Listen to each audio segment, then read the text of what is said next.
कारण ज्याला आपल्या भाषेवर प्रेम करता आलं त्याला दुसऱ्याच्या भाषेवर प्रेम करता येतं असंच मला वाटतं. आपल्या आईशी जो प्रेम करतो त्याला मातृत्व म्हणजे काय, त्याचं वात्सल्य म्हणजे काय, त्याचं प्रेम म्हणजे काय ते कळतं. तसं आपल्या भाषेवर प्रेम करणारी माणसं ही जगातल्या सर्व भाषेवर प्रेम करतात. त्याचा दुश्वास कोणीही करत नाही. भाषेचा दुश्वास कसला करायचा? दुश्वास ही निराळीच भावना आहे, ती कोणीही करत नाही. त्या अभिमानाने आपण म्हटलं की हो मी मराठी आहे, मला नेहमी मराठी आहे असं म्हणताना वाटतं की शिवाजी महाराज सुद्धा कधीतरी सोयराबाईंना हातचं पिठलं काही जमलं नाही बरं का वगैरे मराठीत सांगत असतील. ही कल्पना मला खूप बरी वाटते की थोर माणसं मराठीत बोलतात वगैरे.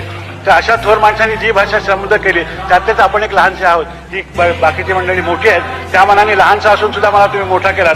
हे महाराष्ट्र धर्माला जागलात की नाही मला माहिती नाही. तर आपल्याकडे सामान्यतः मोठा मनुष्य असला तरी आहे ठीक आहे वगैरे असं, नाही तर चढून जाईल अशा प्रकारची आपल्याला काहीतरी भीती असते. आम्ही आता अशा वयात आलेलो आहोत की आता चढून जायचं असतं तर कोणातरी खांद्यावरच चढून जाणार.